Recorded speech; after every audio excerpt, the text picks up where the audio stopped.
everybody. This is part 4 of Alice in Wonderland, where Alice has just been given a pig baby by the Duchess and has left the house. So let's find out what happens next. The baby was wriggling and snorting like a steam engine. Alice managed to hold it by twisting it up in a kind of knot, seizing an ear and a foot. Now it had begun to grunt, and in daylight seemed to look more and more pig-like. Its nose was definitely a snout, and its eyes were too small. In fact, Alice didn't like the look of it at all, and suddenly felt silly carrying it around, so she put it down and watched it trot away into the trees. If it had grown up, she said to herself, it would have made a dreadfully ugly child, but it makes a rather handsome pig. It was then that Alice realised the Cheshire Cat was watching her from a tree, grinning as ever, displaying magnificent claws and teeth. You can see that there. Could you tell me, please, which way to go from here? Asked Alice. That depends on where you want to get to, said the cat. I don't particularly care where, said Alice. Then it doesn't matter which way you go, said the cat. That direction lives a hatter, he waved a paw, and that direction a March hare. Visit whichever you like. They're both mad. Are you playing croquet with the Queen today? I'd like to, but I haven't been invited, answered Alice. You'll see me there, said the cat, and vanished. Then he suddenly reappeared. Oh, by the way, what happened to the baby? It turned into a pig, replied Alice quietly. I thought it would, said the cat, before disappearing again. Then suddenly he was back. Did you say pig or fig? I said pig, answered Alice. This time the cat faded away slowly, leaving only its grin behind. And then they are talking.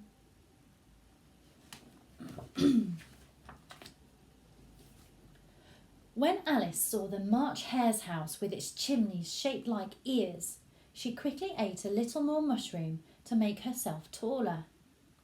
Under a tree was a long table where the March hare and the hatter were sitting at one end having tea. They were resting their elbows on a dormouse that was fast asleep. No room, no room, they cried as they saw Alice coming. There's plenty of room, said Alice indignantly, and she sat down in an armchair. The hatter stared at her. Your hair needs cutting, he said. You shouldn't make personal remarks, said Alice. It's rude. The hatter's eyes opened even wider. What's the difference between a raven and a writing desk? He asked as he took out his watch and held it to his ear. And what's the date today? The 4th, said Alice. Bother! 2 days wrong! I knew butter wouldn't fix it. It was the best butter, the hare said quietly. But it had crumbs in it, moaned the hatter. The hare reached for the watch and dipped it in his tea. The dormouse is asleep again, said the hatter, pouring a little tea on its nose. Of course, murmured the dormouse. Can you answer the riddle yet? The hatter asked Alice. No, replied Alice warily. I give up. What is the answer? I haven't the slightest idea, said the hatter. There they are, look. The hatter's tea party.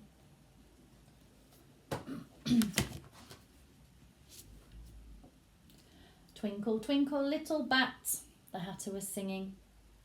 How I wonder what you're at, he continued. Do you know it? He asked Alice. I've heard something like it, said Alice. It goes on.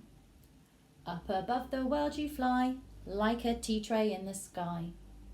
When I sang it to the Queen, she threatened to cut my head off, he said sadly. She said it wasn't keeping time, and it's true. Time never works for me, so now we let it stay at 6 o'clock. So it's always tea time? Asked Alice brightly. Yes, sighed the Hatter, and no time for washing up. So you keep moving round the plates, Alice guessed.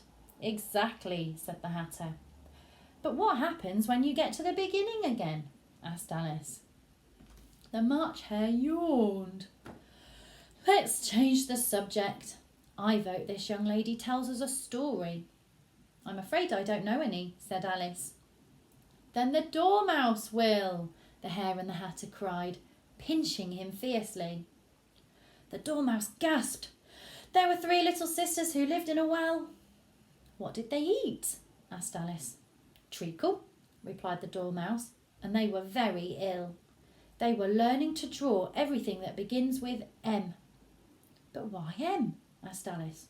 Why not? Said the March Hare. Time to move around, announced the Hatter. There they are moving round from the dirty plates. They drew mousetraps and the moon, the Dormouse continued, and memory and muchness. You know how you say things are much of a muchness. Have you seen a drawing of a muchness? Began Alice, more confused than ever. I don't think... Then you shouldn't speak, snarled the Hatter. That was enough for Alice. She got up and she walked away. Nobody seemed to notice or care, as she'd half hoped they would. The last thing she saw was the Hatter and the March Hare trying to stuff the Dormouse into the teapot. You see that there? That was the silliest party I've ever been to, she said to herself. Just as she said it, she noticed a little door in one of the trees. That's very curious, she thought. But everything's curious today. And in she went. Find out tomorrow what happens when she walks through that little door in the tree. Have a good day.